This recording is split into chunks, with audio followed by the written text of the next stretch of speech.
Today it's snowing, but that's not what I'm going to be talking about. It's clouds and fire.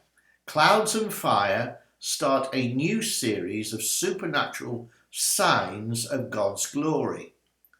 Now, we need to live in the supernatural. Natural living is certainly not for me. I'm not interested in natural living. I want to see supernatural living, and clouds and fire are part of that. When we're spiritually alive, it's interesting to realise that we tend to look up into the sky more. Do it on purpose as well. And Veronica will say, do you see that? That's like a lion there, or that's like a dove, whatever she can see in the cloud formation. Now, I've written poems about clouds. The variety of their shape and size and colour continue to fascinate and inspire me. Now, our God is a God of covenant. And as we look back in Genesis, the very first covenant he made with man is described.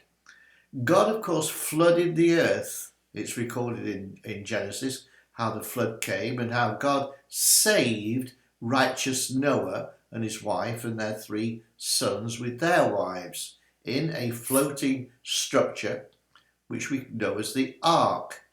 Now, the structure had to be strong enough to accommodate Noah's family and the male and female of animal species which he could find around at the time. Now, the flood came, I'm not going into the details of that, but after the flood had abated, God spoke to Noah and his sons. This is in Genesis 9, verses 9 to 15. I've just pulled various quotes out from there. And God said to Noah, he said, I will establish my covenant with you and every living creature that is with you. Never again will I send a flood on the earth.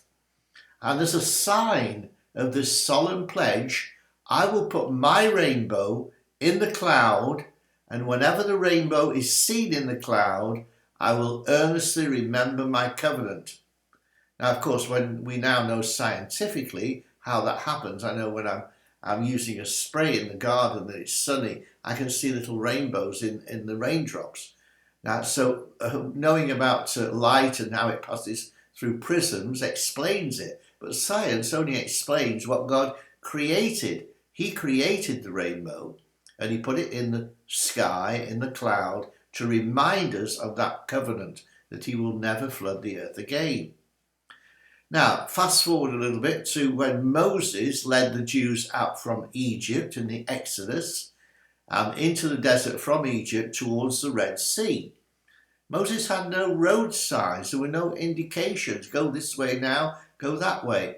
And he was not trained in reading the stars, knowing where North Star is and so on. So God used a simple method. He used fire and clouds.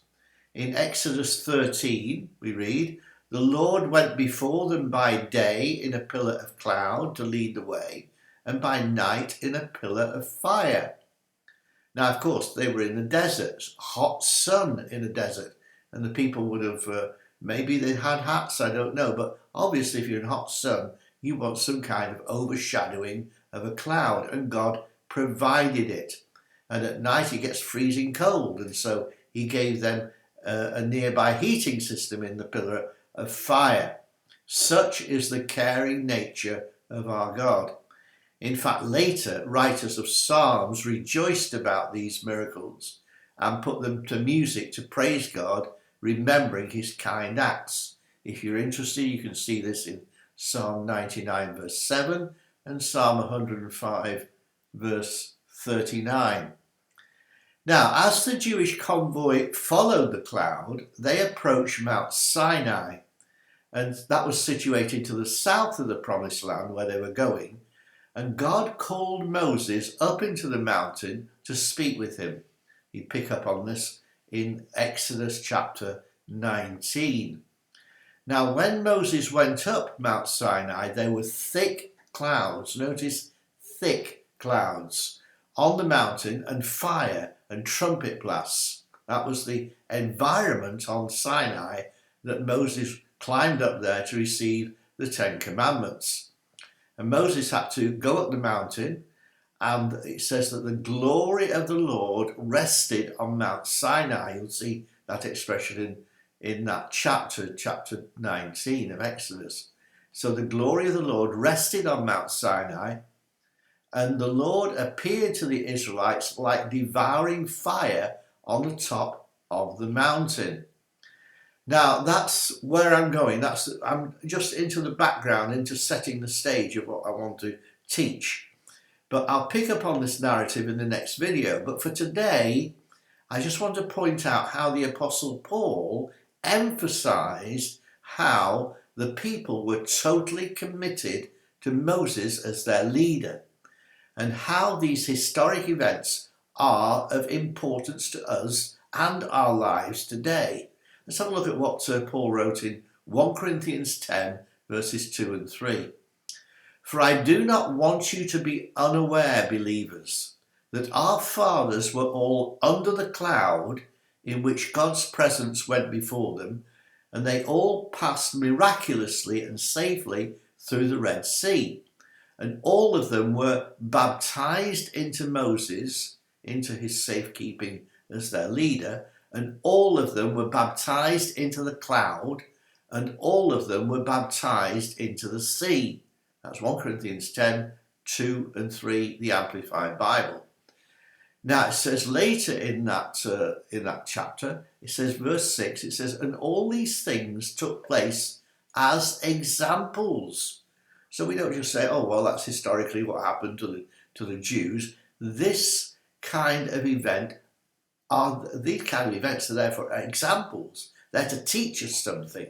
The Apostle Paul knew the scriptures, and he said these were important events to teach us something as examples. Did you know, for example, that we can experience such baptisms of fire and baptism of the cloud?